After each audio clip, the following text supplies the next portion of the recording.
డాక్టరుగా ఉద్యోగం, చిన్న కుటుంబం, భర్త, 2 పిల్లలే లోకం.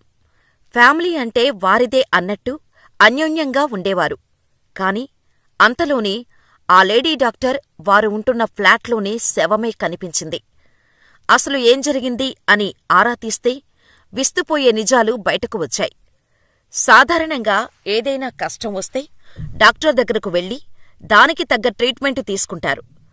కాని డాక్టర్కే సమస్య వస్తే ఎక్కడికి వెళ్లాలనుకుందో ఏమో, కనీసం పిల్లల గురించి కూడా ఆలోచించకుండా సూసైడ్ చేసేసుకుంది. అసలు ఆ డాక్టర్ లైఫ్లో ఏం జరిగింది? ఎందుకు సూసైడ్ చేసుకుంది? కొచ్చిలోని కక్కనాడులోని ఓ ఫ్లాట్లో డెంటల్ డాక్టర్ బిందు చెరియాన్ ఆత్మహత్య చేసుకుంది. తిరువనంతపురంలోని ఎర్నాకులంలో బిందు డెంటల్ డాక్టర్గా వర్క్ చేస్తుంది. ఆమెకు భర్త, పిల్లలు ఉన్నారు. అయితే వీరి కోజికోడ్లో ఉంటుండగా ఆమె వృత్తిరీత్యా కొచ్చిలో ఉంటుంది. పిల్లల స్కూల్స్, భర్త ఉద్యోగం కోజికోడ్లో ఉండటంతో కొచ్చిలో బిందు ఒంటరిగా ఫ్లాట్ తీసుకొని ఉండటం స్టార్ట్ చేసింది. ఏమాత్రం సెలవులు దొరికినా భర్త, పిల్లల దగ్గరికి వెళ్ళిపోయేది. అయితే కొన్ని రోజులుగా ఫ్లాట్ నుంచి ఆమె బయటకు రాకపోవటం, ఫ్లాట్ నుంచి దుర్వాసన రావటంతో స్థానికులు పోలీసులకు సమాచారమిచ్చారు. పోలీసులు తలుపులు తెరిచి లోపలకు వెళ్లి చూడగా బిందు ఉరికి వేలాడుతూ కనిపించింది. మృతదేహం దగ్గర సూసైడ్ నోటు కూడా ఉంది. ఆర్థిక ఇబ్బందుల కారణంగానే ఆమె చనిపోయినట్టు అందులో రాసి ఉంది. దీంతో బిందు సూసైడ్ విషయాన్ని కుటుంబ సభ్యులకు ఫోన్ చేసి చెప్పారు పోలీసులు. డాక్టర్గా పనిచేస్తున్న ఆమెకు ఆర్థిక ఇబ్బందులు ఉండటమేంటి?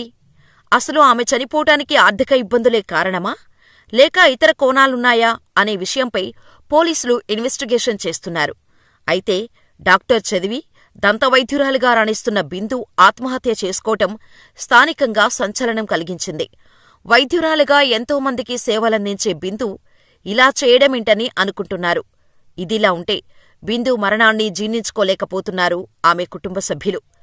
తల్లి కోసం పిల్లలు కన్నీరు మున్నీరు అవుతున్నారు.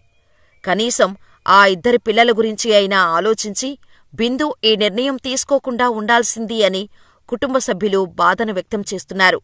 సమస్య ఎంత పెద్దది అయినా సొల్యూషన్ ఉంటుంది. అంతేకాని ప్రతి ప్రాబ్లంకు ఆత్మహత్య పరిష్కారం కాదని చాలామంది అంటుంటారు. మరికొంతమంది వాదన మరొకలా ఉంటుంది.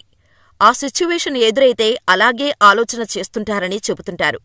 ఏది ఏమైనప్పటికీ అలాంటి ఆలోచన వచ్చినప్పుడు మానసిక నిపుణులను సంప్రదించాలని చాలామంది సూచిస్తుంటారు. ఒక డాక్టరుగా సేవలు అందించిన బిందు కూడా ఇలా సూసైడ్ చేసుకోవటం పట్ల తీవ్ర చర్చ జరుగుతోంది. హ్యాపీ ఫ్యామిలీ కాస్త ఇప్పుడు సాడ్ ఫ్యామిలీగా మారిపోయింది.